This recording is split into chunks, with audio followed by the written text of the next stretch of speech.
John B says, hello, Rich Habits Network. I'm so excited to be here, and I've gotten so much value since joining. I'm combing the internet and my lawyer in figuring out the best way to structure my assets for maximizing protection. I have a holding company that holds all of my LLCs for each investment property that I have, 3 going on 4 now. I've signed up to start a business. Now, my question is, do each business, example franchise in this circumstance, would I need to also put that in an individual LLC? And additionally, do you have any general tips or tricks on what the best structure is for those businesses? I have a trust that covers my holding company, and the holding company has all the LLCs. So I'm fingers crossed I don't get screwed on any of this, but would love Robert's advice. So Robert, I'll let you jump in on this one. John B., you're on the right track. How I do it is a separate LLC for every property and every business.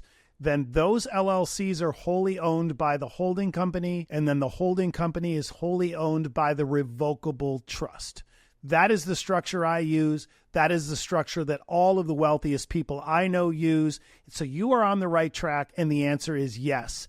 As you open more businesses, I always believe that it is best, as do my lawyers, to have each one of them in a separate LLC. Now, some people that buy a lot of properties and businesses will lump 4, 5, or 6 in one LLC, then open another LLC. I don't recommend that, because even though operating individual LLCs costs a little bit more every month or every quarter for accounting or banking fees or whatever it might be, I like the fact that I have more insulation and more layering for protection, and that is the whole reason we do this. So I love where you're at. I would do it separately, keep them all separate, get them in the holding company, and then have the revocable trust own everything. Okay, Robert, so walk the listeners through, though, why you should have an individual LLC and like all these sort of things going on behind the scenes and not just lumping them together, right? Let's say, obviously, you guys have the pizza restaurant. Like, what if someone slips and falls in the pizza restaurant and they go to sue the LLC? And inside that LLC, though, you also have assets of like 2 other rental properties. So are you saying that like if the restaurant gets sued, they can also go after the rental properties? Is that where you separate everything? Yeah, that's always been my understanding. I've been doing it this way for 25 years, is because you want to be able to protect yourself personally and the assets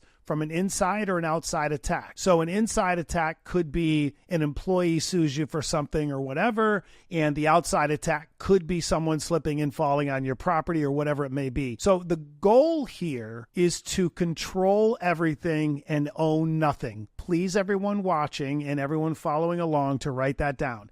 Control everything, own nothing. So by having these additional layers, you're protecting yourself. Now, you have to be careful, though. A lot of people have LLCs, but they don't operate them correctly, and that allows the opposing counsel, the lawyers, to be able to do what's called piercing the corporate veil. So when you launch this LLC, make sure you understand you want to have a separate operating agreement. You want to make sure you have your EIN number. You want to have your separate bank account. You don't want to commingle funds. All of these things are very important to make sure that you are isolated and using the layering for what it's worth and what it's there for, to prevent you from being attacked personally, because the last thing you want them to do is pierce the corporate veil, win, and come after your personal assets. So that's why we keep it all separate. And when you say control everything, own nothing, you're talking about Robert Croak, social security number, you sitting here in front of me right now, doesn't own X number of, rental properties and this pizza shop, things like that. But your companies, the LLCs, they are what own those things. You control those companies. So none of these things are in your name.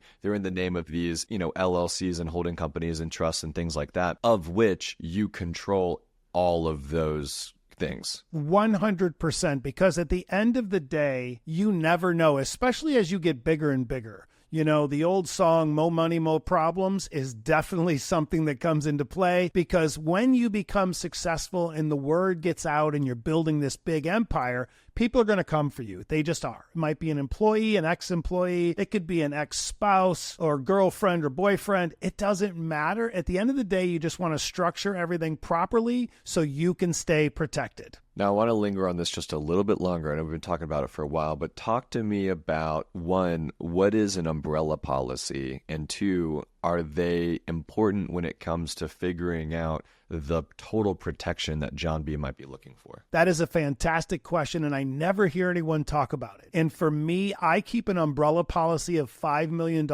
at all times, just because I want to make sure I have that next level of protection. So if somebody does come after an LLC, comes after me, or something were to happen, God forbid, in a car accident, and the full insurances of the automobile insurance policy aren't covering, I have that umbrella policy, and it's exactly what you think it means. It's covering everything to help me better protect myself and make sure that I am covered end to end for any liabilities that could come up. And the cool thing about an umbrella policy, it can help you with legal fees. It can help you with so many different things over the years. It has been a godsend for me having these umbrella policies. And I don't think they're necessary if you're just starting out. But when you start building that net worth, the number one thing you want to do is just be protected. Because people are going to come for you, and you don't want to ever go backwards financially because of a frivolous lawsuit. I have had so many frivolous lawsuits over the years. We could spend a whole episode on that, of how I lost money or had to fight these frivolous lawsuits to protect myself. So